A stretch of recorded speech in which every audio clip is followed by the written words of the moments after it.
You said you wanted me to comprehend you, and I was just thinking maybe if I learned a little bit about your experience, I would learn for myself. You know, this isn't a secret. You can't use this against me.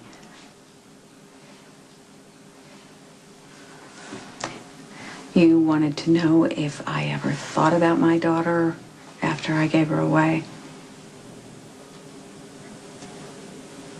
She was the first thought every morning and the last thought every night. I thought about her all the time because I didn't want to give her up.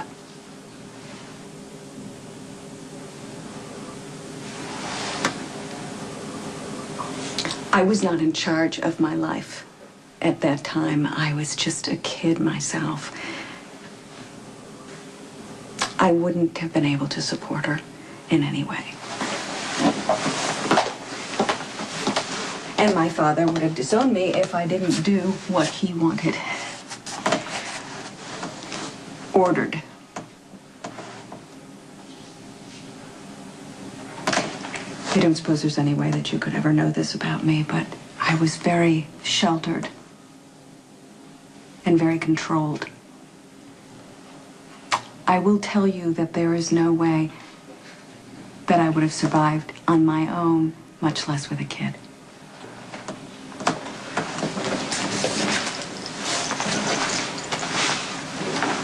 So I wrote her letters that I kept in a box. I knew that they would never get sent, but I wrote them anyway because it somehow kept me connected to her. What did you say?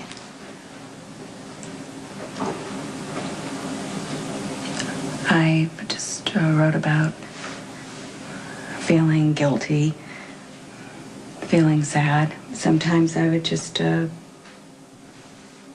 write the mundane details of the day. When did you stop? When I realized that writing the letters was pointless, that what was done, and letter writing really wasn't going to change anything. So I moved on. Did you ever try and find her?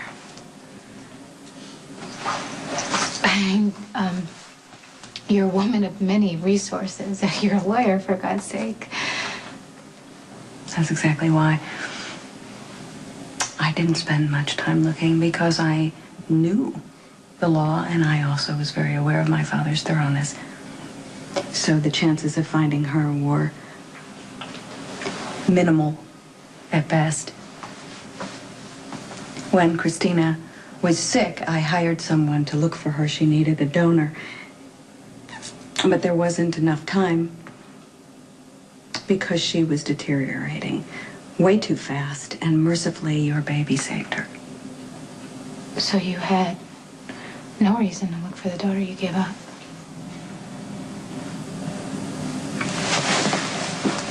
Rightly or wrongly, I let go. Rick is the one who brought it up. Rick, when he was sick in the hospital, I think was trying to get some perspective on his life, and he said to me that he thought I was keeping something from him, something defining. He knew. And out of respect for him, I told him the truth. And the floodgates opened all over again, and I haven't been able to stop thinking about her. So I set out to find her.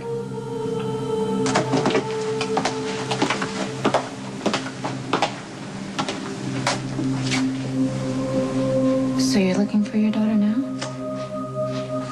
Not anymore. She's dead.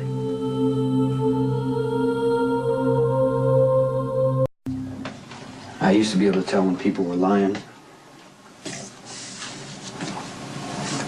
Not so good at it anymore. Sonny and I should have been honest with you from the start. Jason, for that, I'm sorry.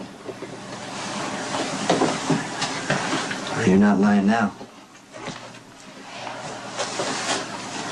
You you do believe everything you're telling me. But Sonny is lying to you and himself. He's not. He's promising you a future that he cannot deliver, and he knows it. That's the difference. You believe. He only wants to. He knows it's a matter of time before everything falls apart. You're seeing what you want to justify the way you're acting. Are you gonna give him up? No. Guard!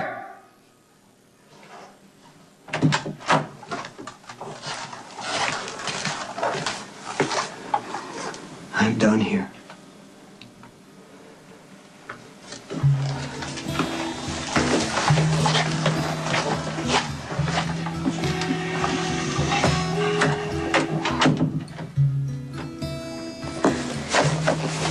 She died at the age of 3. She was struck by a car and died at the scene.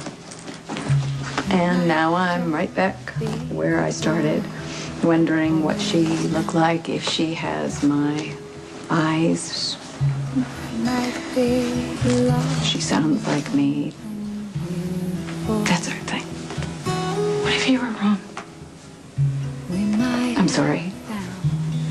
What if your daughter were alive? What would you do? I would tell her that I'm sorry. Hello? I thought I heard voices in here. You're a prince among men. Is everybody okay? We're fine. If you could just leave the door open.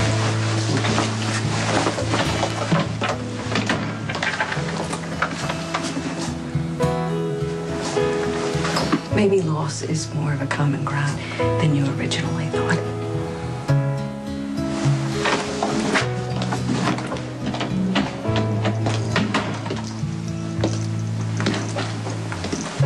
You might be everything I dreamed for.